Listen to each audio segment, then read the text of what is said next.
네, 영적인 무감각이라는 글을 여러분들과 한번 나눠보고 싶습니다. Jesus Christ Superstar라는 제목의 뮤지컬이 있습니다. 이 뮤지컬 맨 마지막 부분에 예수님을 못 박았던 가룟 유다가 되살아납니다. 사람이 살아나는 것이 아니라 그 홀령이 되살아나서는 돌아다니며 구슬피 우는 이야기가 나옵니다. 그 가룟 유다는 Why didn't you tell me? 라고 슬피 울면서 노래합니다. 왜 당신이 부활한다고 나에게 말해주지 않았습니까? 라는 말입니다. 당신이 말씀만 하셨다면 내가 미쳤다고 주님을 팔았겠는가? 말입니다. 그러나 주님이 말씀을 안 한 게 아닙니다. 얼마나 자주 고난을 이야기하고 십자가의 죽으심을 이야기하고 또 부활하실 것을 제자들에게 이야기하셨습니다. 그렇게 많은 이야기들을 들었음에도 불구하고 깨닫지 못한 것은 영적으로 무지했고 무감각했기 때문입니다. 이 글을 보면서 우리 자신도 가룟 유다와 같은 영적 무감각함에 혹시 살아가고 있지 않는가라는 질문을 던져봅니다.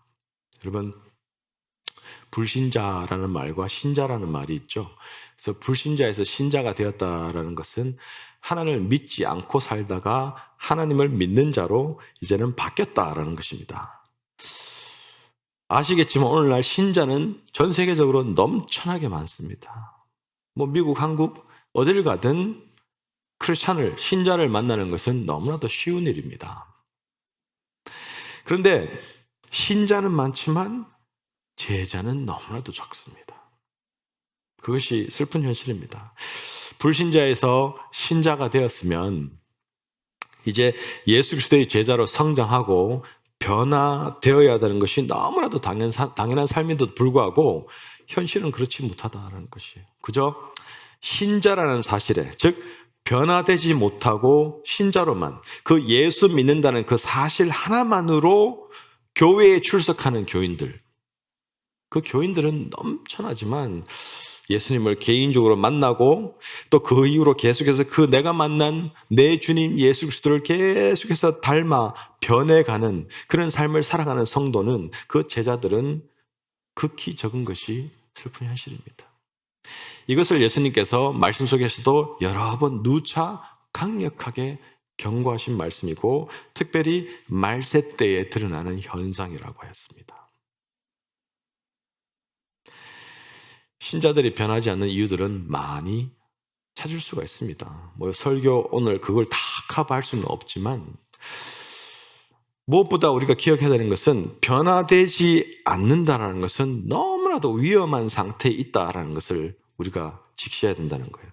아무리 교회를 다녀도, 아무리 오래 교회를 다녔다 할지라도 예수 그리스도를 믿고 변화되지 않으면 결국은 구원이 없다라는 것이에요. 다른 말로는 우리가 물과 성령으로 거듭나야만 구원을 얻는다는 거예요. 거듭나지 않으면, 거듭나서 변화되지 않으면 구원받은 삶이 아니다라는 것을 우리는 늘 직시하고 살아야 돼요. 교회 다니면서 중생의 체험이 없는 것, 즉 그런 거듭남을 경험하지 못한 신자들이 많은 것이 오늘날의 현실이라는 거예요. 교회 안에서. 그래서 교인들이 변화받지 못한 이유들이 많이 있지만 근본적으로 그 모든 이유들을 다 포함하고 그 이유들의 근간이 되는 가장 큰 이유는 살아계신 하나님을 개인적으로 만나지 못해서 그렇다는 것입니다. 인격체이신, 지금도 살아 역사하시는 그 하나님을 만남으로 내 자신이 하나님 앞에서 얼마나 큰 죄인임을 진실되게 인식하지 못하기 때문에 변화된 삶을 못 살아간다는 거예요. 그래서 오늘 말씀을 통해서는 이 하나님과의 개인적인 만남이 없게 만드는, 그래서 결국은 변화되지 않는 신자로의 삶을 그냥 계속 살아가게 만드는 좀 구체적인 이유들을 몇 가지 살펴보고, 내 삶 속에 혹시 그런 이유들이 적용된다면 내가 이제는 깨어서 그 이유들이 내 삶에서 사라지게 하는 그런 저와 여러분 되기를 원합니다. 그래서 신자들이 변화되지 않는 첫 번째 이유를 본다면 영적 무감각의 삶을 살기 때문이에요. 제가 서두에 그 예문의 글을 읽은 것처럼 영적 무감각함은 오늘날 수많은 크리스찬들이 경험하고 있습니다. 하나님의 은혜의 자리로 그를 당겨도 마다하고 하나님을 더 알기를 오히려 두려워하고 하나님 관계가 뜨거워질까 봐 오히려 두려워하고 그냥 무엇보다는 하나님에게 관심이 별로 없어요. 하나님이 부담스러워요. 옛날 그 노아 시대, 그렇죠? 대홍수가 났던 하나님이 그 물로서 세상을 심판했던 그 노아 시대와 오늘날 우리가 살아가는 오늘날의 이 시대의 공통적인 특징은요, 하나님을 대수롭지 않게 생각해요.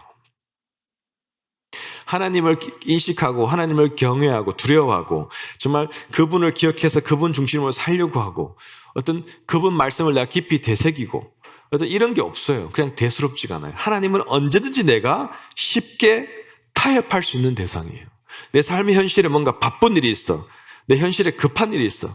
내 가정 안에 무슨 일이 있어. 내 직장에 무슨 일이 있어. 언제든지 하나님은 타협할 수 있는 대상이에요. 대수롭지 않아요, 하나님이. 이것이 가장 노아 시대나 오늘날이나 공통된 특징이에요. 영적 무관심이죠, 결국은. 하나님에 대해서 관심이 없고 오직 뭐예요? 나한테 주어진 삶에만 온갖 마음을 다 쏟아붓습니다. 그래서 영적인 필요를 알지를 못해요. 내 영적으로 뭐가 필요한지를 모릅니다. 자식에 뭐가 필요하고 내 가정 안에 뭐가 필요하고 직장에 뭐가 필요하고 내 자신에게 뭐가 필요한 것은 예민합니다. 잘 알아요. 그래서 지금은 새 옷을 살 때가 됐지. 지금은 차를 바꿀 때가 됐지. 지금은 좀 집을 좀 더 좋은 데로 살 때가 됐지. 지금은 내 건강 관리할 때가 됐지. 뭐 내 육적인 필요 뭐 이런 거 다 잘 알아요. 거기에 맞춰서 필요를 채워갑니다. 그런데 영적인 필요는 도무지 몰라요. 영적으로 내가 먹지 않아도, 영적으로 내가 관리하지 않아도, 영적으로 뭔가 내가 좀 더 머슬을 키우지 않아도 괜찮은 것 같아요. 그게 하나님에 대한 무관심이에요. 나의 영적인 삶의 무관심이 하나님에 대한 무관심이에요. 이게 바로 영적 무감각이죠. 영적으로 무감각하니 내 삶의 변화를 추구하지 않습니다. 변화 관심이 없어요. 오늘 본문 말씀 마태복음 11장 16절 17절 말씀은요, 예수님께서 친히 마지막 때에 일어나는 현상을 말씀하시는 것이에요. 그러면서 이제 예수님 말씀하신 게 마지막 때가 되면 영적으로 엄청 무뎌져 가지고 어떤 영적 마비가 오고 마치 그 영적으로 수면 상태에 있는 그런 어떤 모습들이 보여진다라고 말씀하시는 거예요. 우리가 읽은 이 말씀은 사실은 결혼식과 장례식의 비유예요. 우리가 너희를 향하여 피리를 불어도 너희가 춤추지 않고 결혼식을 연상합니다.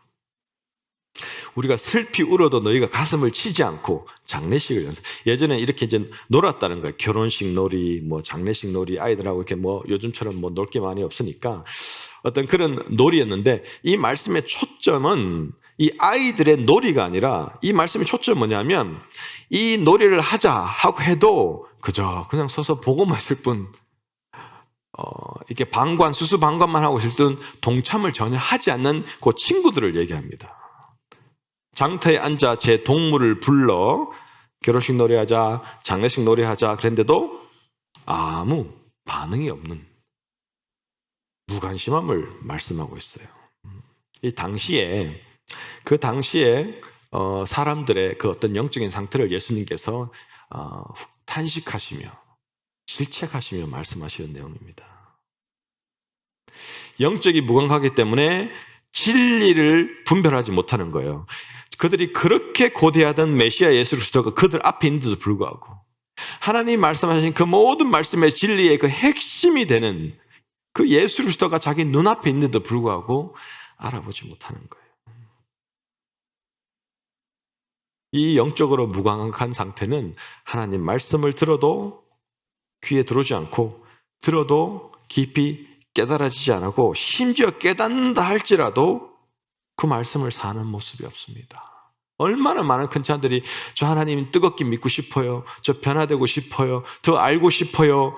고백합니다. 순간적으로 이모셔널 피딩을 합니다. 자기 자신에게. 그러나 거기서 끝입니다.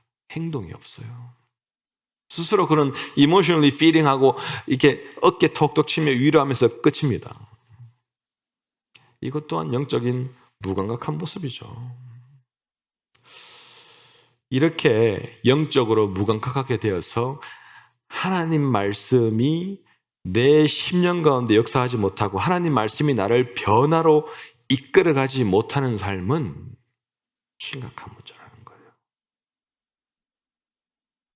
하나님 예수님께서는 그러한 삶에 대해서 지금 경고하고 계시다라는 것입니다. 변화되지 않는 두 번째 이유는요, 변질된 싸구려 은혜가 신자들을 가로막고 있기 때문이에요.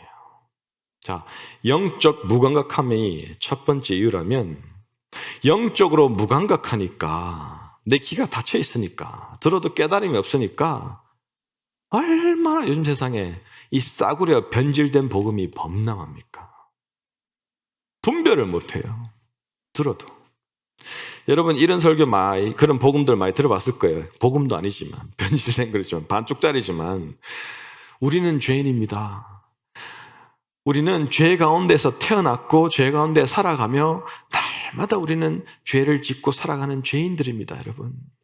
그런데 사랑의 하나님께서는 그런 우리를 그분의 은혜로 감싸시고 다 용서하시고 덮어주시고 그런 죄를 구원해 주십니다. 그러니 그냥 우리가 입으로 주님을 시인하고 우리가 주님을 믿는다라고, 내가 죄인이라고 시인만 하면 됩니다. 그렇게 믿기만 하면 하나님의 은혜로 우리는 구원을 다 받습니다.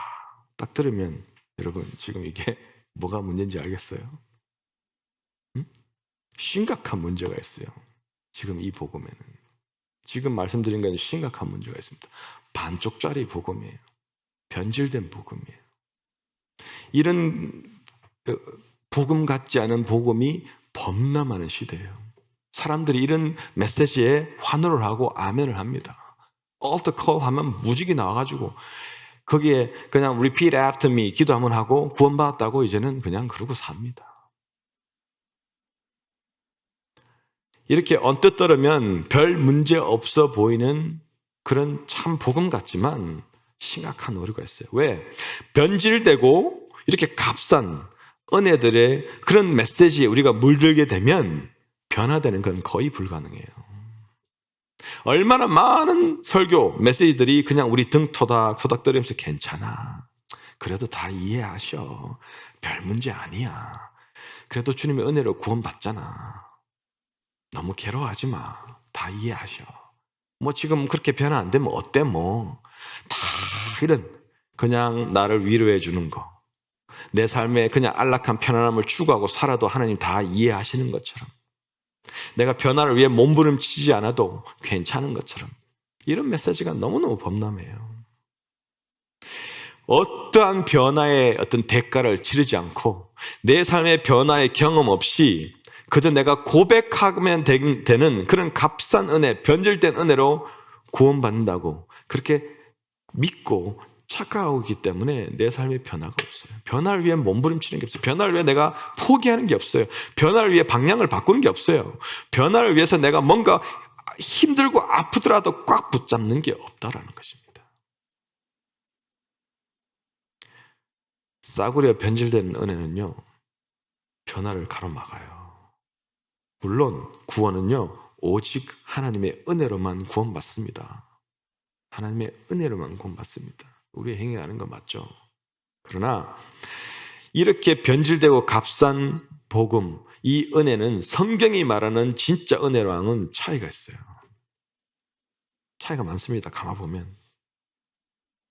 아무리 죄가 많고 문제가 많아도 하나님 은혜로 다 용서해주고 다 덮으시고 그래도 우리 문제없이 다 구원해 준다라는 이 변질된 은혜의 가르침, 이 은혜의 가르침은 다른 말로 뭐예요? 내가 진리에 대한 확신이 없어도 내 자신이 정말 죄인이라는 것에 대한 진실된 어떤 고백이 없어도 어떤 죄에 대한 진정한 회개요 거듭남이 없어도 이제 그 회개한 죄악들을 내가 이제 떠나버리는 실질적인 삶의 모양이 없어도 내 삶에 진정한 변화가 없어도 구원의 확신을 가질 수 있다라고 고백 자체에만 집중하는 변질된 복음, 그건 안 된다는 것입니다. 그걸로 쇠뇌되어 있어요.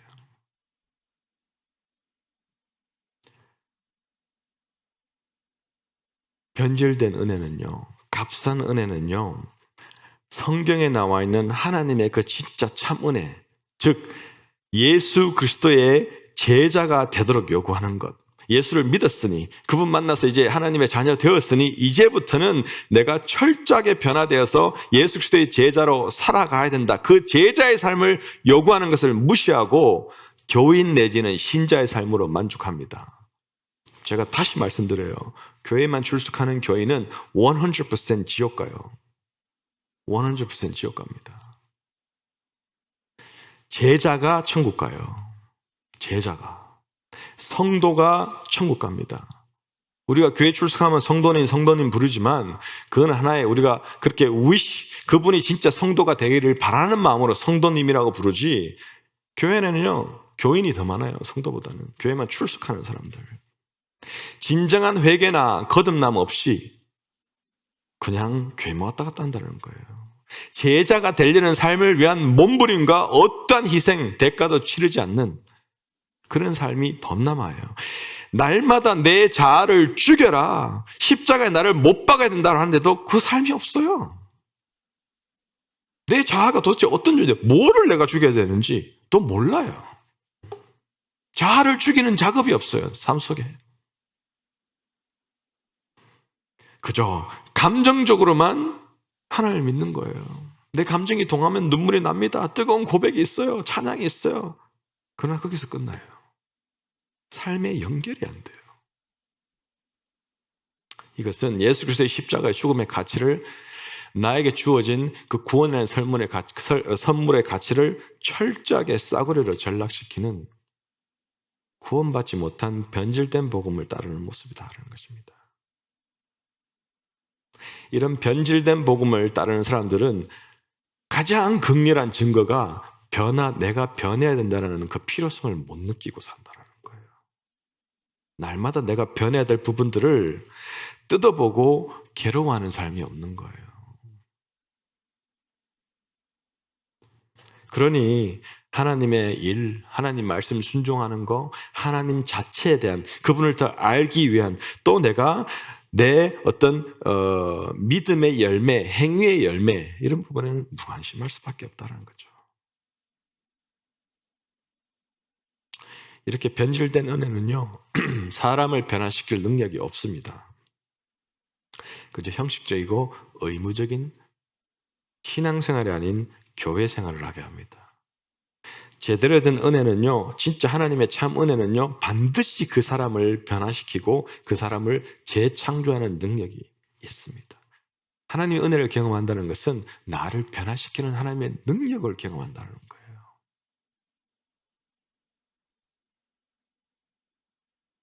이런 변화와 순종을 강조하고 외치지 않는 그 변질된 복음에 안주하는 여러분이 돼서는 안 될 것입니다. 여러분, 우리는 반드시 변해야 됩니다. 어제와 오늘이 다르고 오늘과 내일이 다른 하나님의 자녀들이 되어야 한다는 거예요. 1년 전, 5년 전, 10년 전의 나를 봤을 때 오늘과 너무나도 다른 나, 거기에서 한없는 눈물이 나오는 거예요. 이런 내가 이렇게 변했구나, 이렇게 달라져 가는구나. 거기에서부터 하나님을 체험한 그 은혜의 능력이 더 불끈불끈 올라오면서 내 앞에 어떤 현실이 벌어져도 계속해서 나는 그 은혜의 밧줄을 붙잡고 주님 인도하시는 그 은혜의 길로 쫓아가면서 계속해서 만만치 않고 쉽지 않지만, 어렵지만, 때로는 고통스럽지만, 때로는 많은 대가를 치러야 되지만, 희생이 있지만 변화되는 길을 선택해서 가는 거예요. 왜 이러세요? 나는 여기까지예요. 여러분, 소그룹도 부담스러워하는 분들이 있어요. 소그룹 열심히 모이면 또 더 변할까 봐.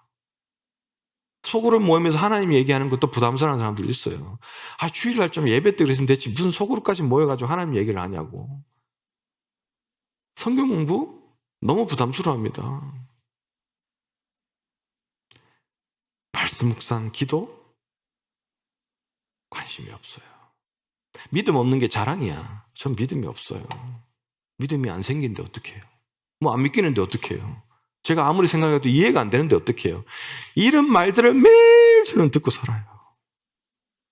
이게 안타까운 현실이라는 거예요.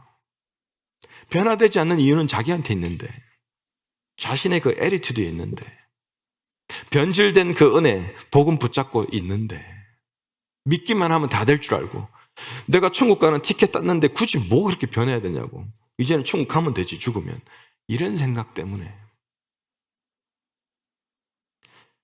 저와 여러분 반드시 날마다 변하며, 즉 변한 게 뭡니까? 예수 그리스도 닮아가는 삶이에요. 내 언행도, 생각도, 내 삶의 선택도, 내가 추구하고 걸어가는 그 길 방향도, 내 노력의 내용도 예수 그리스도를 닮아가는 것입니다. 딴 사람들, 세상 사람들과 똑같이 돈을 사랑하고 명예를 숭상하고 사람답게 인정받으려고 그냥 온갖 노력을 다하고 교만한 모습 다 드러내고 티도 때도 없이 불쑥불쑥 화가 올라오고 온갖 걱정으로 다 충만하고 인내하는 것은 나한테 별로 없고 질투하고 시기하고 속이고 이중적이고 복수하고 성품이 뭐 온유하고 이런 건 온데간데 없고 겸손하신 예수님을 바라보는 모습은 전혀 없고 자기 그 성격 그대로 가지고 살아가는 거예요. 그게 무슨 크리스찬의 삶이라는 거예요. 이러한 영적인 상태는 심각하신 것입니다. 왜 심각해요? 구원이 없기 때문이에요. 구원이 없기 때문에.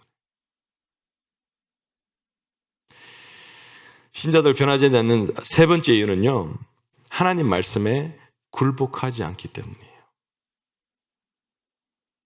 하나님 말씀을 듣고 읽어도 영적 눈이 가려져 있으면 진리를 도무지 깨닫지 못해요.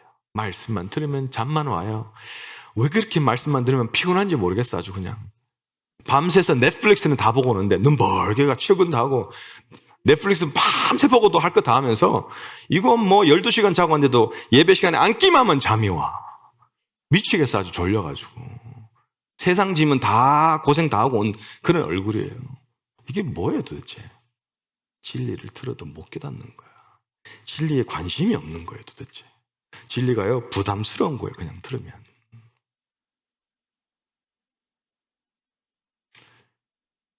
심지어는 진리를 깨닫고 진리를 알고 있다 하지만 더욱 심각한 문제는 그 깨닫고 알고 있는 진리에 굴복하지 않는 것. 그 내가 깨닫고 아는 진리를 살기 위해서 살아내기 위해서 부단히 애쓰지 않는 거예요.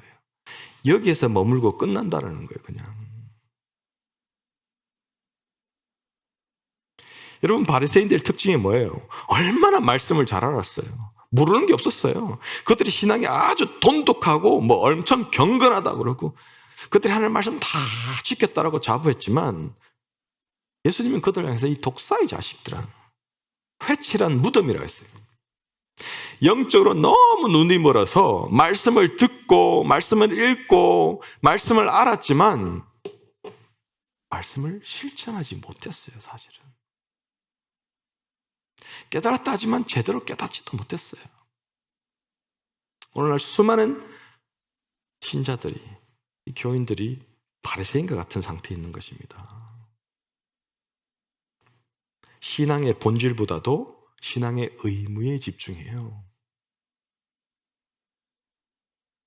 그래서 신앙의 의무에 더 집중하니까 본질을 잃어버려요.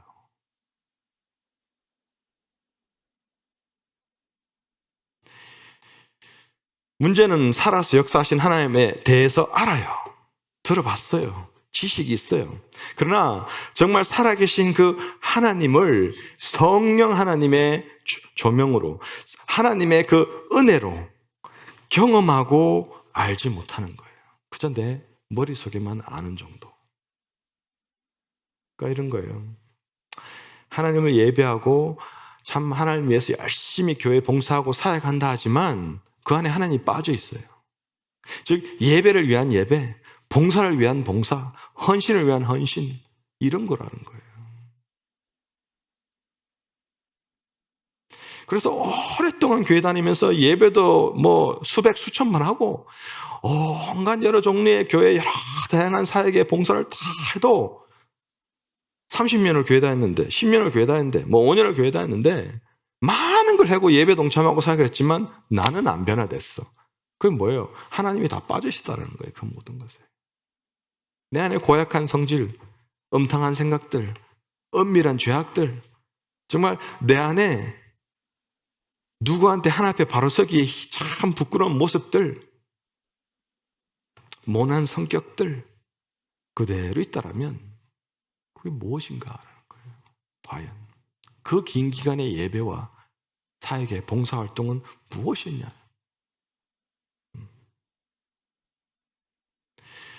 이렇듯 신자들이 변하지 않는 그 이유가 영적으로 깨달음이 없어서 그래요. 말씀을 읽지도 않지만 읽어도 들어도 깨닫지 못하는 거예요.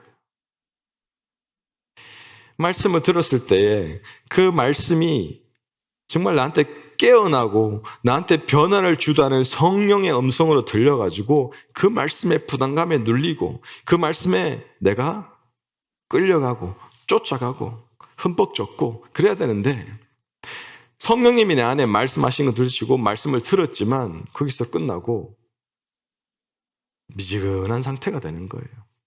세상에 한 발, 하나님께 한 발.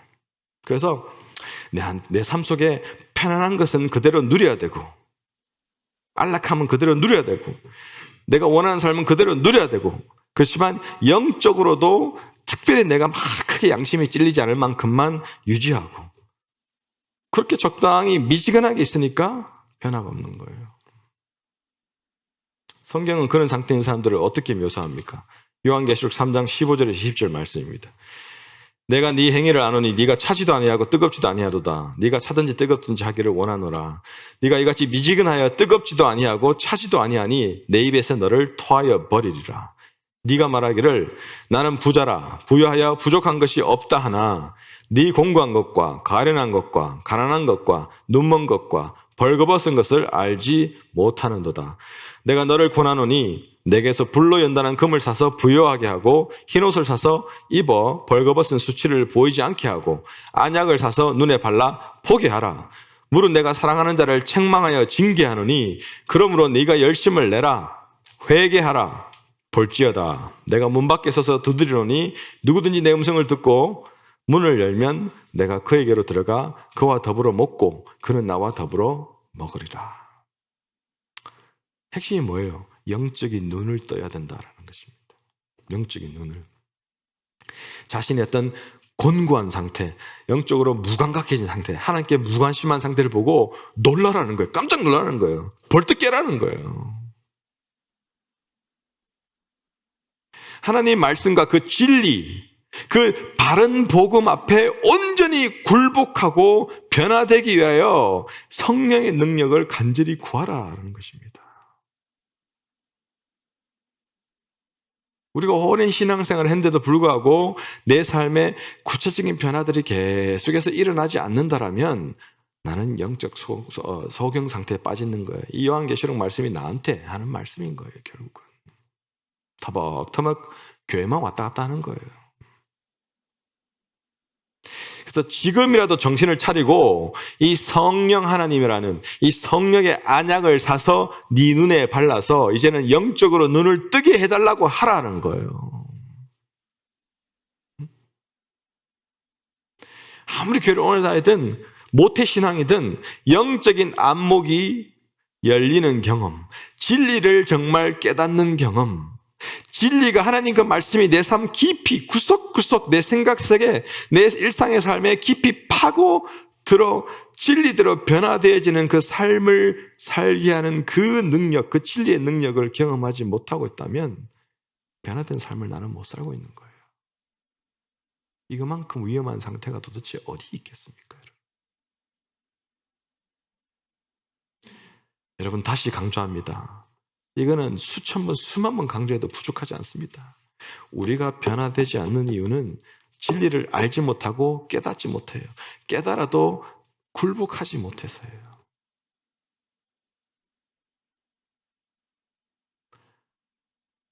진리를 안다 하지만 깨달았다 하지만 그래서 말씀에 해박하고 말씀을 가르치고 신비한 영적 능력도 경험했고 성령 하나님도 체험했다 하고 방언도 한다 하고 온갖 그런 부분들을 다 보여주고 드러내고 말하지만 그 성품은, 그 사람의 성격은, 그 사람의 인간관계는 자기의 고백을 전혀 이렇게 증명 못하는 그런 크리스찬들이 얼마나 많습니까?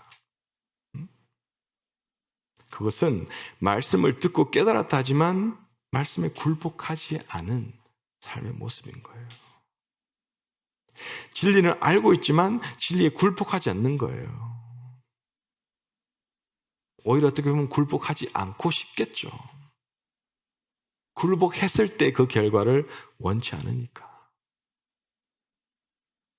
그냥 갈등만 해요. 그 사이에서. 머리로는 알겠는데 굴복하고 싶지는 않아요.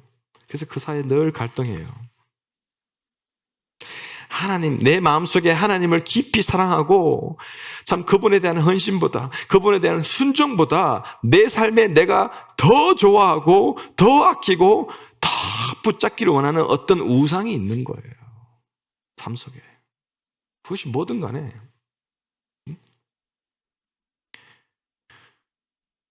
여러분, 우리가 가지고 있는 영적 지식에만 만족해서는 안 돼요. 말씀을 좀 안다라고 우쭐해서는 안 됩니다. 내가 머리로만 알고 있는 사실을 발견했을 때는 깜짝 놀라서 깨야 돼요. 내가 알고 있는 것이 어찌 내 삶 가운데 역사를 하지 않지? 이것에 내가 두려운 마음이 들어야 되는 거예요. 믿을 하나님께 성령 하나님 도와주세요. 제가 아는 거 이거 제가 살아내도록 도와주십시오. 신앙은요, 크리스찬의 삶은요, 믿는 데서 끝나는 게 아니라 믿는 것을 살아내는 데서 진정한 크리스찬의 삶인 거예요. 살아내는 것. 고백에서만 끝나는 것이 아닙니다. 그럼 그 고백은 결국은 헛것이 되는 거예요. 끝에는.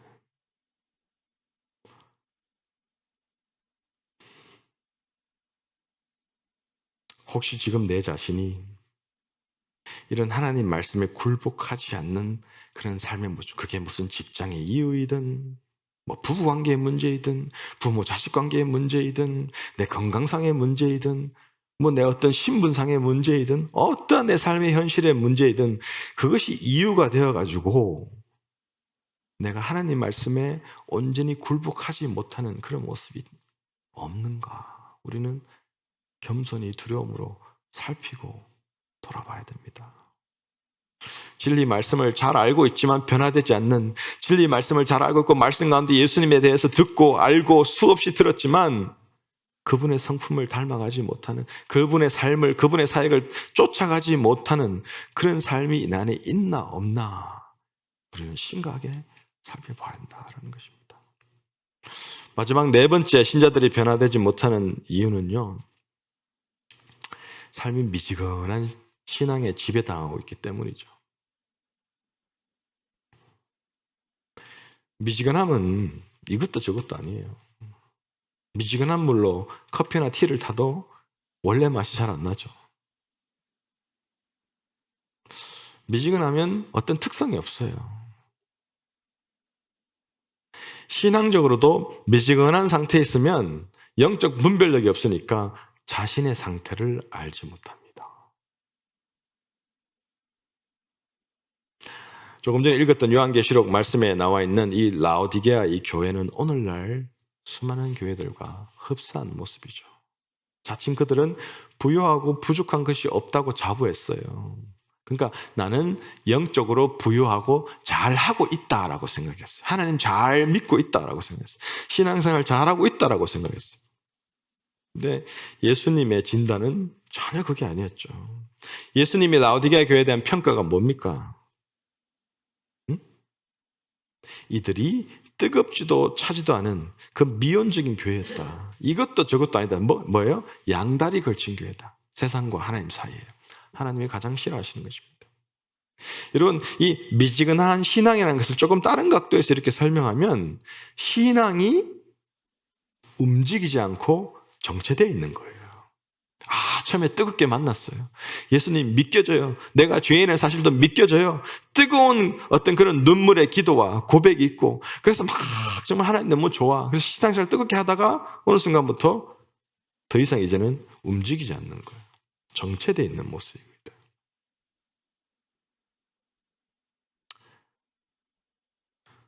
이런 양다리 걸친 이 미지근한 이 신앙. 이 신앙은요, 필요에 따라서 한쪽 사이드를 선택하는 겁니다. 하나님을 뜨겁게 선택했다가 또 이쪽 세상을 선택했다가 내 삶의 형편과 필요에 따라서 왔다 갔다 하는 모습이죠. 여러분, 인생 돌아보면 짧잖아요. 우리 청년들도 지금쯤은 머리로는 알잖아요. 시간 빨리 가는 거. 여러분, 뭔가 대단한 일을 해서 내가 하나님 앞에 서겠다는 생각보다도 하나님 말씀대로 내가 타협 없는 신앙생활을 하겠다. 이게 그 어떤 거라도 내가 꿈에 그리던 직장이든 내가 꿈에 그리던 어떤 배우자를 만났든 내가 꿈에 그리던 삶의 상황이 되든 그 어떤 거라도 내가 말씀을 타협해야 되는 상황이라면 놓아버릴 수 있는 그런 어떤 대쪽 같은 신앙, 그것 추구하고 살다가 하나님 앞에 서자는 거예요. 그게 하나님이 찾는 것이에요. 그것이 하나님께 가장 큰 영광입니다. 하나님 뭐가 부족해서 내가 어떤 일을 통해서 하나님이 부족함을 채우겠습니까? 아니거든요. 내가 고백한 신앙을 살아가기에 몸부림치는 그런 주의 자녀를 보며 하나님이 신나시는 거예요. 그런 자들과 깊은 교제를 하실 수가 있거든요. 정말 너무 레디컬하게 들릴지 모르지만 우리는 하나님 앞에서 너무 변명이 많습니다. 하나님 이것 때문에 저것 때문에 이것 때문에 하나님을 뜨겁게 믿고 온전히 믿는데 너무 힘들어요. 잘 안 돼요. 그냥 온갖 변명이 많아요.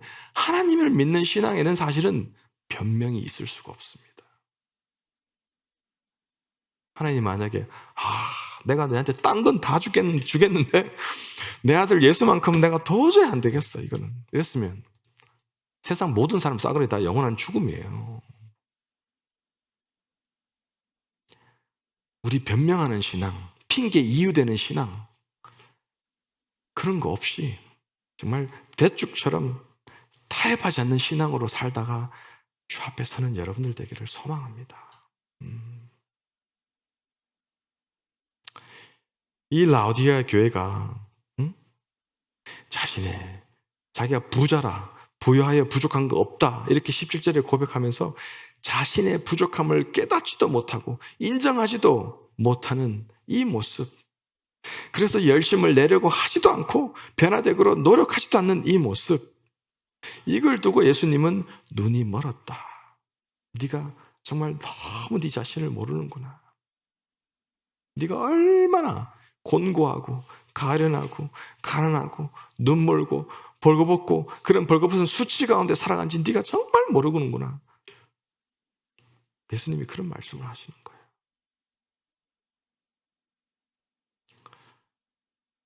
우리 사랑하는 주님의 교회 성도들, 그 누구도 하나님이 여러분을 보시며 이 영적인 소경아,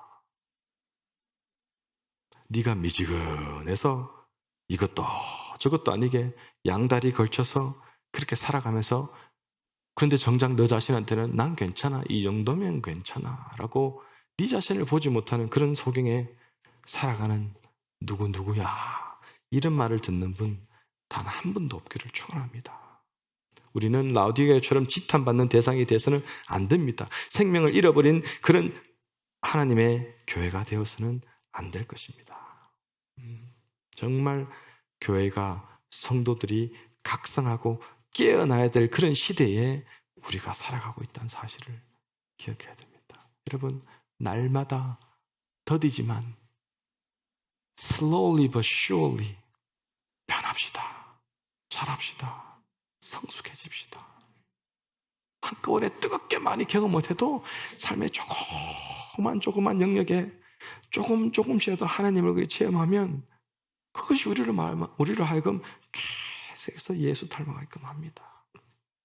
주의 능력으로 어려운 결단들도 하면서 그분을 온전히 쫓아가게 한다라는 사실입니다.